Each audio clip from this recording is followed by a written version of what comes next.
El sermón de hoy es de 1 de Pedro, capítulo 4, y en particular, versículo 8.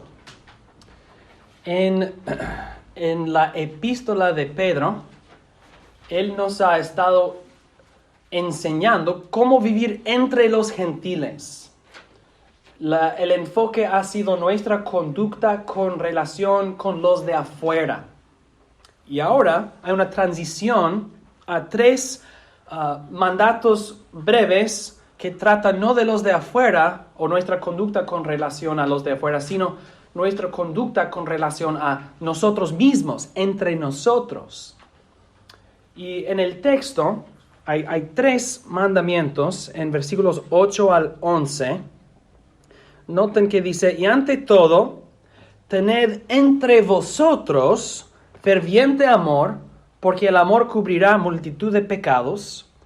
Luego dice, hospedaos los unos a los otros, sin murmuraciones. Y luego en versículo 10, cada uno, según el don que ha recibido, ministrelo a los otros.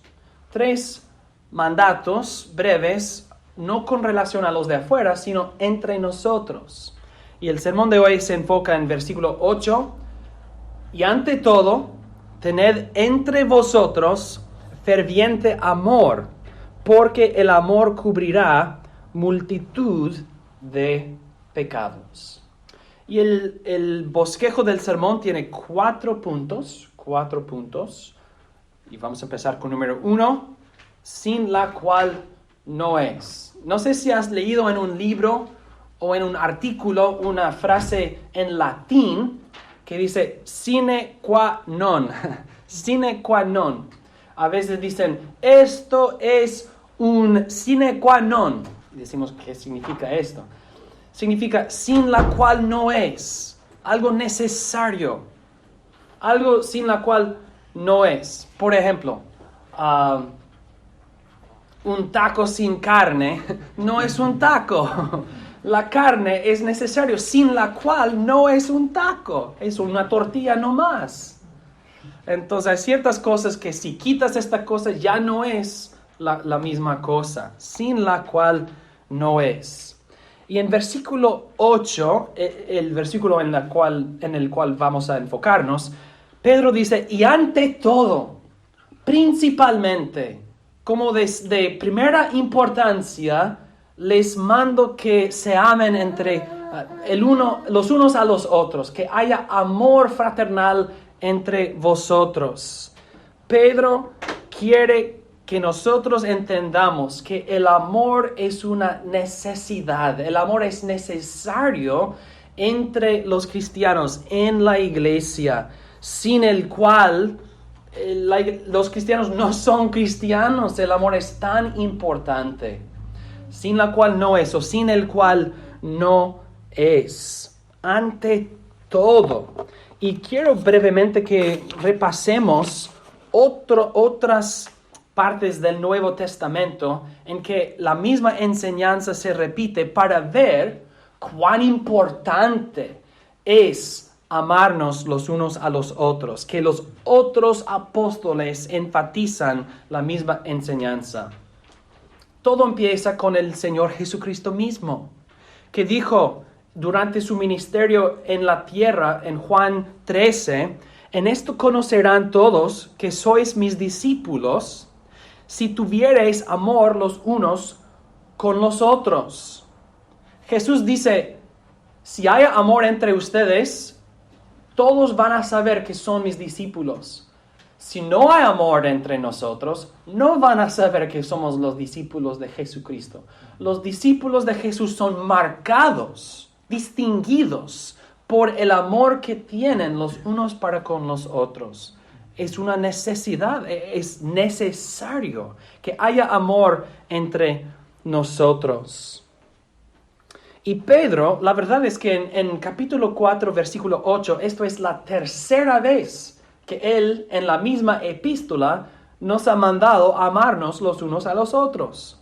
En capítulo 1, versículo 22, Pedro dijo, habiendo purificado vuestras almas por la obediencia a la verdad, mediante el Espíritu, para el amor fraternal no fingido, amaos unos a otros entrañablemente. Casi uno de los primeros mandatos de la epístola fue que nos amamos los unos a los otros fervientemente, no fingido, con amor fraternal no fingido, entrañablemente. Que les dije en aquel sermón que entrañablemente es la misma palabra que vemos ahora, fervientemente. Y ante todo, tened entre vosotros ferviente amor. Es igual a decir, amaos unos a otros entrañablemente. Pedro también dijo en 1 de Pedro 3:8, finalmente, sed todos de un mismo sentir, compasivos, amándoos fraternalmente.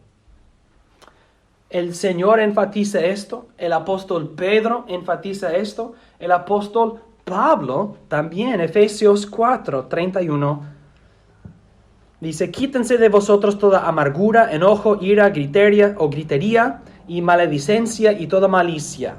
Antes, sed benignos unos con otros, misericordiosos, perdonándoos unos a otros, como Dios también os perdonó a vosotros en Cristo.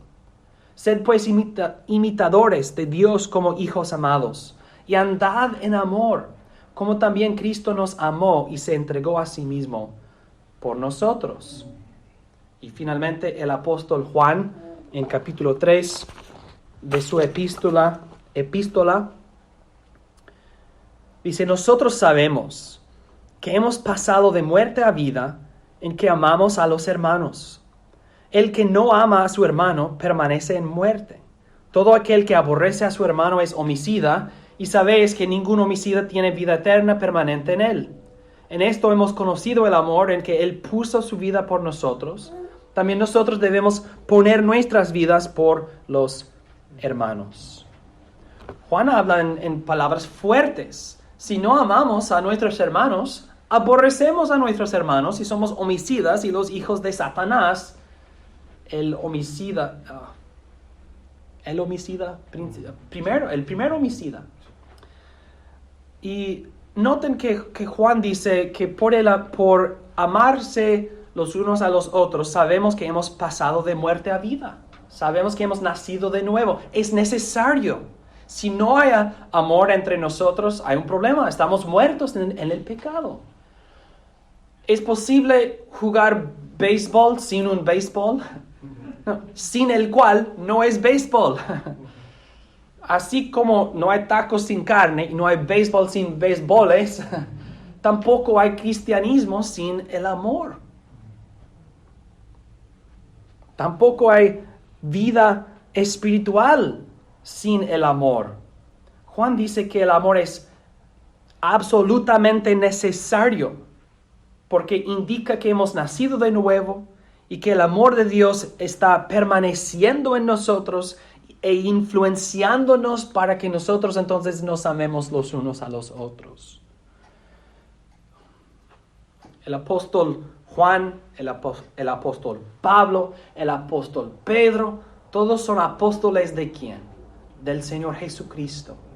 Él dijo que debemos amarnos los unos a los otros y sus apóstoles dicen en todas sus epístolas que nos amemos los unos a los otros. Y Pedro dice, ante todo, por eso habla con palabras fuertes para dar énfasis a su enseñanza. ¿Y qué dijo el apóstol Pablo en 1 de Corintios? Si yo tengo todos esos dones pero no tengo el amor, ¿qué soy? Nada soy. Es tan necesario el amor, sin el cual no es. Si quitamos el amor de la ecuación, del contexto, de la situación, pues todo se descompone. El amor es necesario. Ante todo, tened entre vosotros ferviente amor. Y en la providencia de Dios, ¿qué es que leímos en Marcos hoy? Señor Jesús, ¿cuál es el primer mandamiento? Que nosotros amemos a Dios y después de esto que amemos a nuestro prójimo. Entonces, el amor cristiano cumple la ley de Dios. Vemos entonces en primer lugar que el amor cristiano es necesario, o que el amor es necesario para el cristiano, sin el cual no es. Segundo, reparar es mejor que rendirse.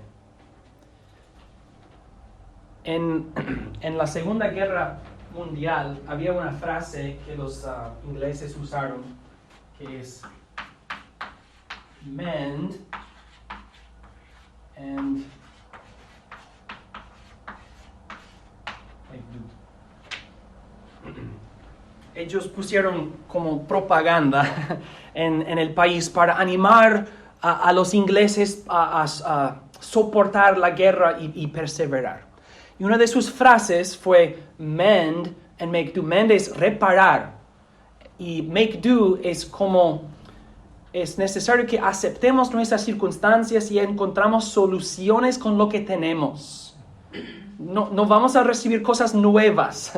Es necesario que usemos lo que tenemos. Entonces vamos a reparar lo que tenemos y usar lo que tenemos para soportar la guerra y perseverar. Fue una de las frases que usaron. Mend and make do. Entonces, quiero aplicar o usar esta frase para ayudarnos a entender la enseñanza de Pedro. Reparar es mejor que rendirse.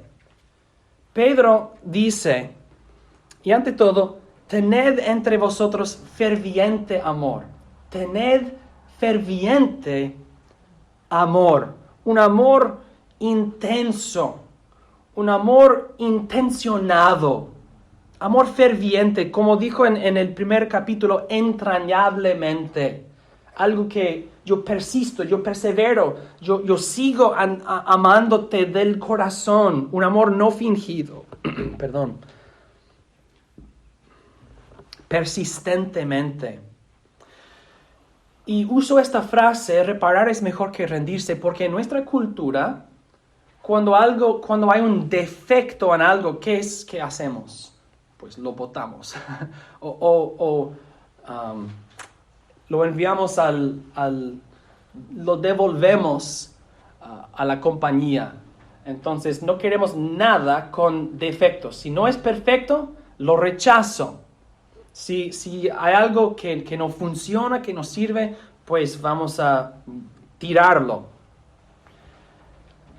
Entonces nuestras expectativas es que todo sea perfecto, y si no lo es, pues vamos a rechazarlo y obtener otra cosa que sí es perfecta, hasta que yo tengo lo que yo quiero.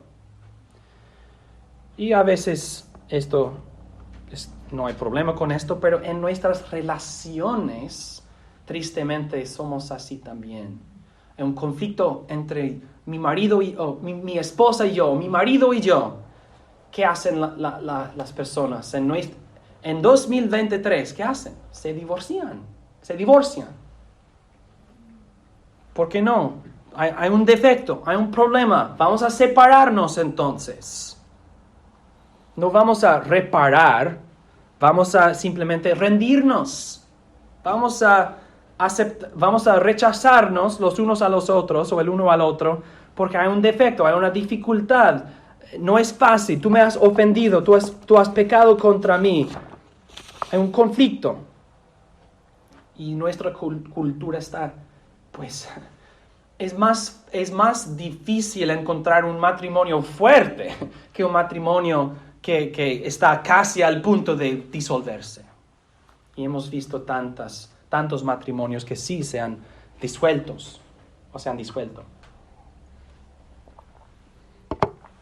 Si nosotros somos de esta cultura y de este contexto, y luego nos congregamos en la iglesia como cristianos, ¿vamos a ser invencibles o no tocados, no manchados por nuestra cultura y nuestro contexto? No. Vamos a entrar en la vida cristiana y en la iglesia pensando y actuando como el mundo alrededor hasta que Dios nos transforme.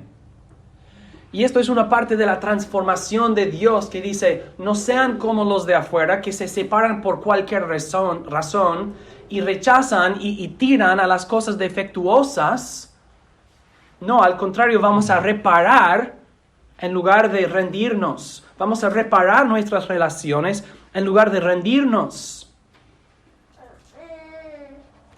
Tened entre vosotros ferviente amor, un amor que no se rinde por cualquier dificultad, un amor que no se rinde cuando hay un conflicto entre ti y otra persona, un amor que persiste, un amor que dice, no, vamos a reparar esto, vamos a arreglar esto, vamos a encontrar una solución, vamos a hacer todo lo necesario para preservar esta relación.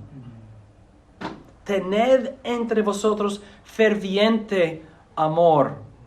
Un amor ferviente no es al primer conflicto, nos separamos. No.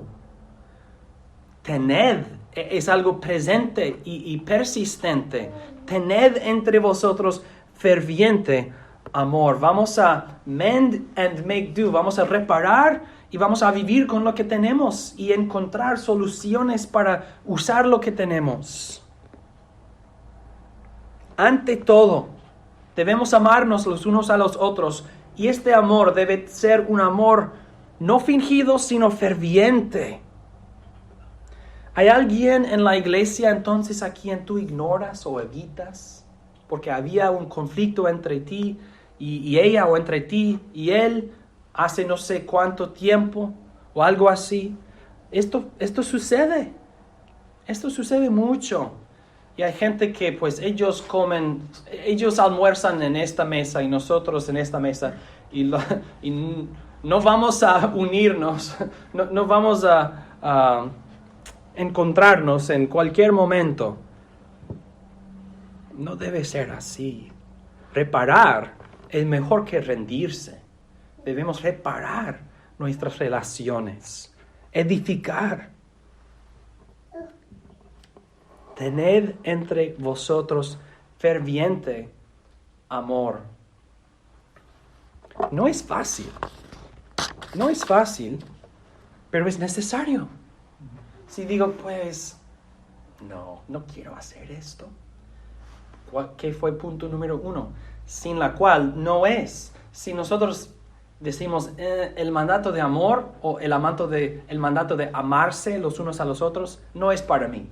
Entonces el cristianismo no es para ti. Porque sin el cual el amor no es cristianismo. Entonces, número 2, reparar es mejor que rendirse. No es una opción, es una obligación. Es necesario amar con ferviente amor, es amar persistentemente e intensamente y a propósito, intencionadamente. Porque muchos desechan cosas defectuosas sin intentar repararlas, pero no vamos a hacer así en la iglesia, en nuestras amistades y relaciones, en nuestra fraternidad.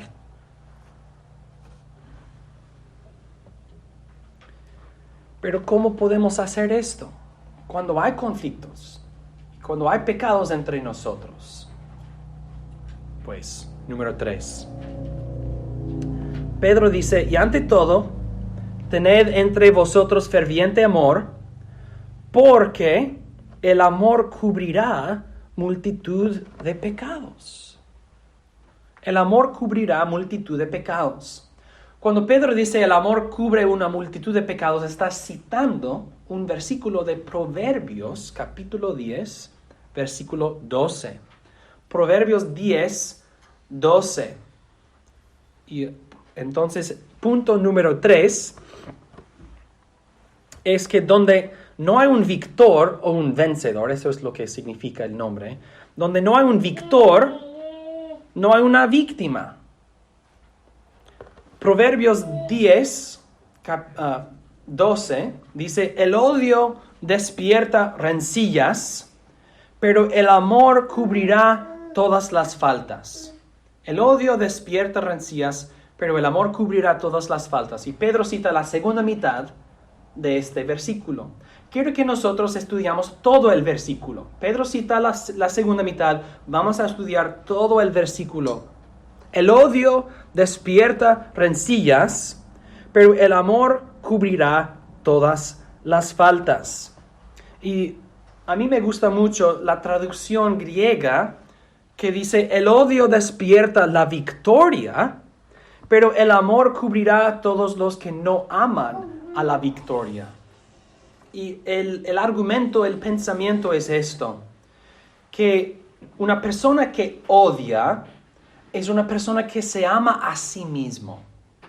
Porque odiar es rechazar al otro a favor de ti mismo. Entonces, el odio despierta la victoria. El que odia quiere que yo gane. Yo quiero ganar. Yo quiero la victoria. Yo quiero ser el victor. Y por eso el odio despierta rencillas, conflictos. Hay un conflicto entre tú y yo. Si yo quiero ganar, si yo quiero ser el victor, el vencedor, pero el amor cubrirá a todos los que no aman a la victoria. Entre dos personas, si los dos no están compitiendo, si no hay un conflicto entre ellos, el amor cubre a estas personas que no aman a la victoria, sino se aman entre sí. Pedro nos manda que debemos amarnos fervientemente los unos a los otros. Y es necesario que reconozcamos que amarnos los unos a los otros significa que no estamos intentando tener victoria contra o sobre los demás. No quiero vencerte. No quiero ser el ganador, el victor, el vencedor contra ti o sobre ti. ¿Por qué? Porque si uno gana, los dos pierden. Si entre dos personas, una persona gana y el otro pierde, la verdad es que los dos pierden.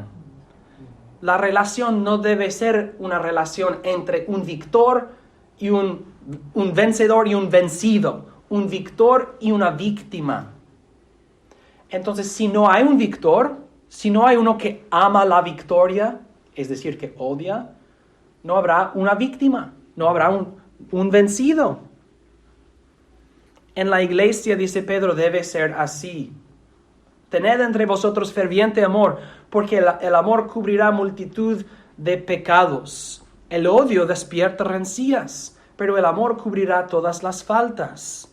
El odio enciende conflictos, el amor los apaga. Si nuestra relación no es una competición, entonces hay una paz y un beneficio mutuo entre las dos personas. El odio enciende conflictos, pero el amor los apaga. Y esto suena como consejos para el matrimonio, pero aplica a la iglesia y a cualquier relación. En la iglesia, si somos egoístas, o si nosotros estamos buscando nuestro propio bien, esto será una victoria para mí y una pérdida para ti. Y si hay un victor y una víctima, todos han perdido.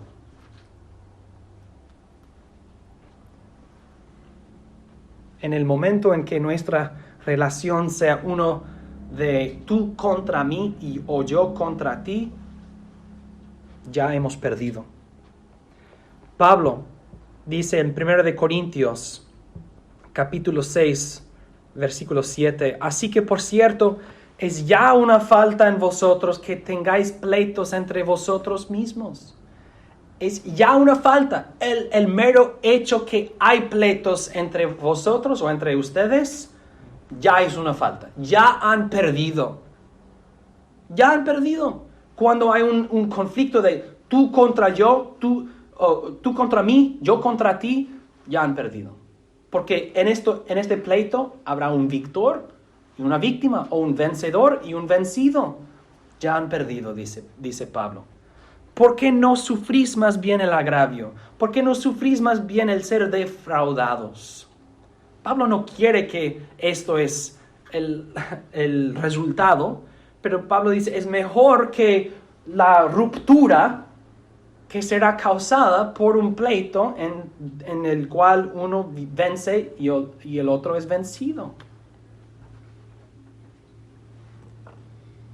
Entonces, si tienes una mente que si en tu mente hay competición con otra persona, porque él tiene dones o ella tiene dones que tú no tienes, si hay envidia en tu corazón, arrepiéntete de esto.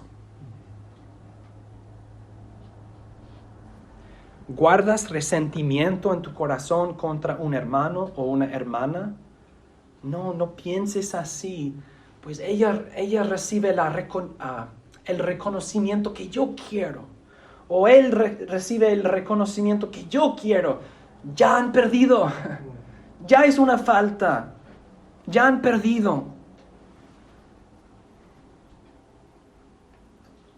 Donde no hay un victor, no hay una víctima. Donde no hay uno que vence, no hay uno que es vencido. Debemos arrepentirnos de nuestro odio, que es el egoísmo, que es la soberbia. El odio, el egoísmo, la soberbia son todos la misma cosa, con diferentes nombres. Y debemos amarnos los unos a los otros con ferviente amor, porque el amor cubrirá multitud de pecados en lugar de encender conflictos. Un amor que prefiere sufrir, ser defraudados, que permitir una ruptura en la relación. Finalmente, número 4. El amor cubre, pero no encubre. El amor cubre, pero no encubre. Pedro dice, el amor cubrirá multitud de pecados, citando de Proverbios. El amor cubrirá multitud de pecados. ¿En qué sentido es que el amor cubre? Es necesario responder a esta pregunta correctamente, porque hay consecuencias serias si nos equivocamos aquí. ¿Qué significa que el amor cubre el pecado? Significa que yo confesaré mis pecados contra ti. Y que yo perdonaré tus pecados contra mí. Esto es lo que significa que el amor cubre multitud de pecados. Significa hay perdón. El amor perdona al pecado. Pero para alcanzar el perdón, no alcanzamos el perdón o no llegamos al perdón si antes no hay uno que confiesa y otro que perdona, luego hay perdón. Entonces el amor cubrirá multitud de pecados. Yo te confesaré mis pecados contra ti y tú perdonarás mis pecados. Y al revés, tú confesarás tus pecados contra mí y yo perdonaré tus pecados. Cuando en la iglesia y entre hermanos hay unos que están confesando y otros que están perdonando, esto es el amor cubriendo multitud de pecados. Cubriendo, cancelando, quitando, removiendo. Esto es lo que el amor hace. El amor cubrirá multitud de pecados. Entonces, si uno no quiere confesar o no quiere perdonar, no quiere amar. Porque esto es lo que el amor hace. Porque como algo establecido, el amor cubrirá multitud de pecados. Si tú pecas contra mí, ya te rechazo. Ya no más entre nosotros. En el momento que me ofendes, en el momento que tú pecas contra mí, pues ya no. Todo cancelado, todo desechado. No, el amor cristiano dice, yo te perdonaré. Yo te confesaré mis pecados, yo te perdonaré tus pecados.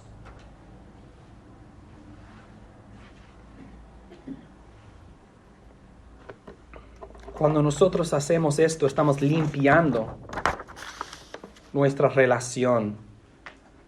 Pero unos no quieren confesar sus pecados porque tienen miedo que no serán perdonados, o tienen miedo de las consecuencias de sus acciones, o tienen miedo que perderán control o una ventaja en la relación.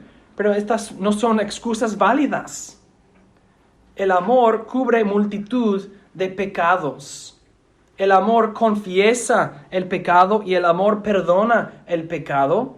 Y el miedo de tales cosas no es un miedo válido, no son excusas válidas. Si quieres retener una ventaja en la relación, hay un problema muy grande. Si tienes miedo que no serás perdonado, hay problemas más grandes. El amor cubre multitud de pecados, pero el amor no encubre el pecado.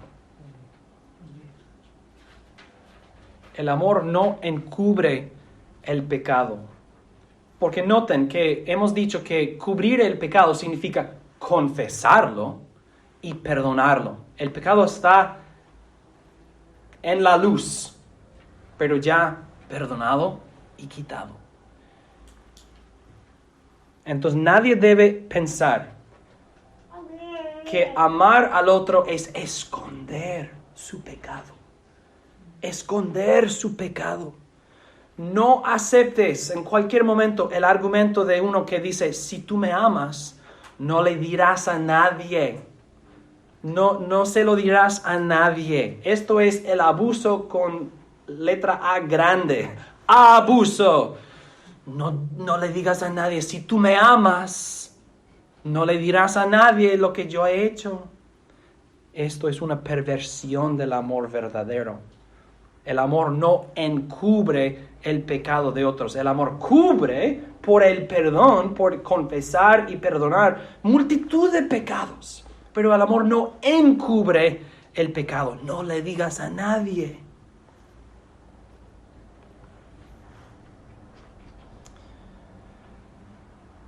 El amor verdadero cubre multitud de pecados. Y Pedro quiere que nosotros nos preparemos para muchos conflictos y muchos pecados entre nosotros y en nuestras relaciones. No debemos pensar, si hay problemas en esta iglesia, si hay problemas con otras personas, me voy. La verdad es que estás tomando los problemas contigo a otra iglesia, ¿verdad? Así somos. No hay una iglesia perfecta porque no hay cristianos perfectos. Y en lugar de rendirnos, debemos reparar. Y reparar significa reparar multitud de pecados. Pero el amor cubre multitud de pecados. ¿Cómo podemos nosotros amarnos fervientemente y hasta cubrir multitud de pecados? Pues sí, ya leímos. Debemos perdonarnos los unos a los otros, como Dios también nos perdonó a nosotros en Cristo. ¿Cómo puedo yo perdonar a multitud de pecados en otras personas? Pues número 1, tú vas a querer que ellos también te perdonen a ti. Número 2, o quizás número 1, perdonándoos unos a otros como Dios también os perdonó a vosotros en Cristo. Si Dios nos perdonó, ¿por qué no podemos perdonar a los demás? Hasta una multitud de pecados. Dicen los discípulos, Señor, ¿cuántas veces es necesario perdonar a nuestro hermano? Y Jesús le da una cantidad muy, muy grande. Hasta que el momento en que el discípulo está contemplando la cantidad exacta, no es así, no es el punto. El punto es una cantidad tan grande que ellos no pueden pecar más que esto. Nuestra misericordia extiende a una multitud de pecados, porque la misericordia de Dios y el perdón de Dios extendió a una multitud de pecados en nosotros. El amor cristiano, por confesar y perdonar y perseverar en el amor, aún en el caso de multitud de pecados, entonces es una reflexión del Evangelio. Y Pedro muchas veces ha hecho que Jesús sea el patrón, el modelo para nuestras vidas. Y aquí es igual. La verdad es que no hay otra cosa que la vida de Jesucristo y la muerte de Jesucristo que demuestra qué es el amor verdadero.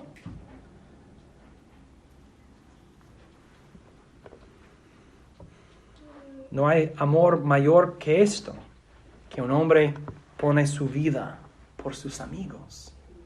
Y en la vida y la muerte del Señor Jesucristo vemos el siervo de sus amigos y la fuente del amor.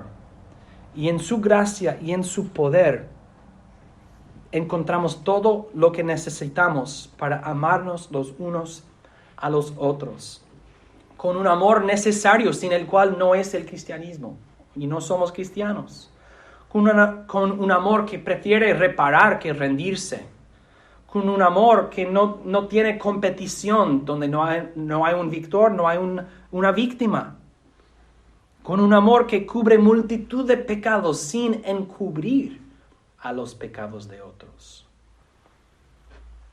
Entonces, hermanos, debemos obedecer esto con toda seriedad, porque el amor cristiano es una necesidad. Y ante todo, tened entre vosotros, es algo que tenemos. Ámense fervientemente, persistentemente, intensamente, intencionadamente. Pero ellos pecan contra mí y yo peco contra ellos. El amor cubre multitud de pecados. ¿Cómo puedo perdonar? ¿Cómo pueden perdonar? Porque Dios nos perdonó en el Señor Jesucristo. Debemos ser como Cristo y como Dios en Cristo. Y cuando hacemos esto, conocerán todos que sois mis discípulos. Amén. Oremos.